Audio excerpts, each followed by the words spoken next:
അള്ളാഹുവിന്റെ അടുക്കൽ സാമീപ്യം കിട്ടാൻ വേണ്ടി അള്ളാഹ് അവരെ വിളിക്കുന്നത് മാത്രമേ ഉള്ളൂ. അതല്ലാതെ ഞങ്ങൾ അവരെ ആരാധിക്കുന്ന ഞാൻ പറഞ്ഞോളാം, മറുപടി പറഞ്ഞോട്ടെ. നിങ്ങളെ ചോദ്യം മനസ്സിലായി. അതായത് എന്താ അല്ലതിന് തഹദൂബിന്ദൂരി മാനാവതും ഇല്ലാതെ യുക്തരിപൂരായി സുൽഫ. അള്ളാഹ് മക്കയിലെ മുശ്രിക്കുകൾ അള്ളാഹു അല്ലാത്ത മറ്റാളുകളെ സാമീപ്യം തേടിയിരുന്നു. എന്നിട്ട് അവർ പറയുന്നത് എന്താണ്? മാനാവതും ഇല്ലാതെ യുക്തരിപൂരായി സുൽഫ.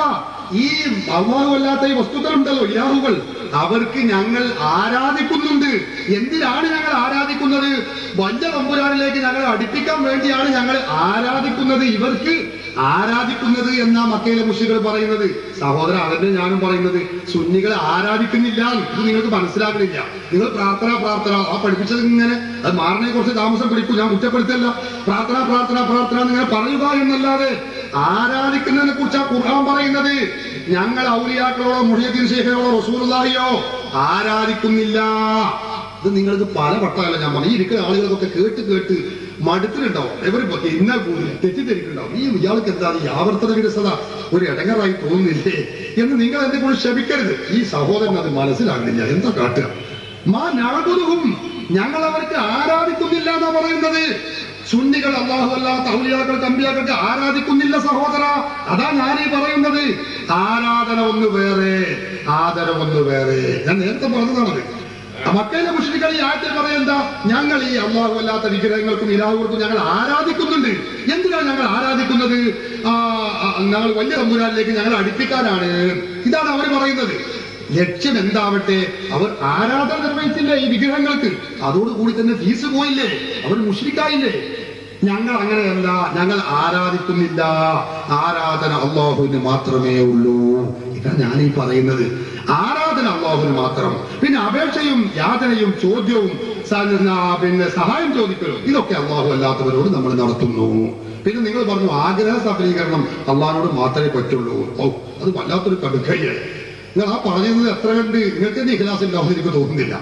നിങ്ങൾക്ക് എന്തെല്ലാം ആഗ്രഹങ്ങളുണ്ട് അതൊക്കെ സഫലീകരിക്കൽ അള്ളാഹിനെ കൊണ്ടാ ആണോ? ആ സംശയമില്ലാത്ത കാര്യം.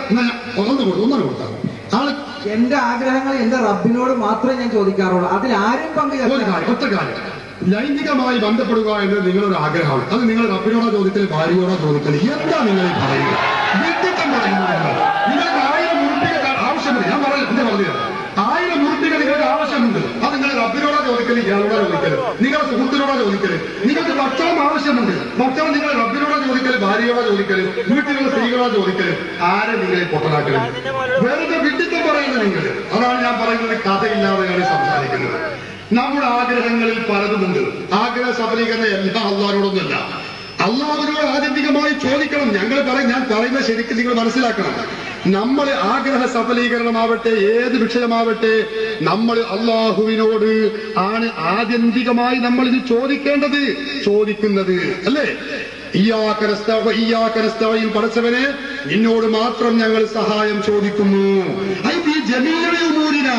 ഞങ്ങളുടെ എല്ലാ പടച്ചവനെ എന്ന് പറഞ്ഞിട്ട് അള്ളാഹുവിനോടാണ് ചോദിക്കുന്നത്. അല്ല സഹോദര, പിന്നെ എന്താ നിങ്ങൾ ഈ കഥയില്ലാത്ത വർത്തമാനം പറയാൻ? അപ്പൊ അതിന്റെ അർത്ഥം എന്താ? നമ്മൾ ചെയ്യുന്ന ഏത് ചോദ്യമുണ്ടോ, ഡോക്ടറോട് മരുന്ന് ചോദിക്കുന്നു, അവരോട് 1000 ഉറുപ്പിക ചോദിക്കുന്നു, നമ്മൾ ഭാര്യയോട് സഹായം ചോദിക്കുന്നു. ഇതൊക്കെ ചോദിക്കുന്നത് ആത്യന്തികമായി അള്ളാഹു നൽകുന്ന സഹായമാണ്, അള്ളാഹു നൽകുന്ന കഴിവ് കൊണ്ടാണ്.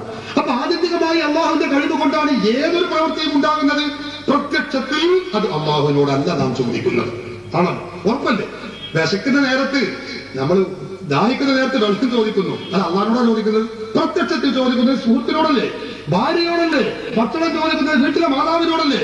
ആർക്കതിന് സംശയമുള്ളത്? എന്നാലോ അതൊരു സൂരത്ത് ഞങ്ങൾ ഉറപ്പിച്ച് പറയുന്നു, ആത്യന്തികമായി ഈ സഹായങ്ങളും ഈ കഴിവുകളും ഒക്കെ നൽകുന്നത് ആരാണ്?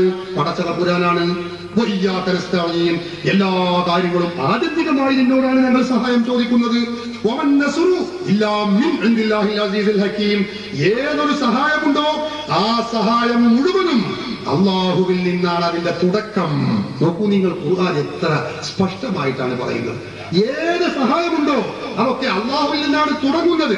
അള്ളാഹുവിലൂടെ, ഭാര്യയിലൂടെ, ഡോക്ടറിലൂടെ, അതുപോലെ തന്നെ ശിഷ്യനിലൂടെ, ഗുരുവിലൂടെ, മാതാപിതാക്കളിലൂടെ നമുക്ക് കിട്ടുകയാണ് അള്ളാഹുവിൽ നിന്നുള്ള സഹായം.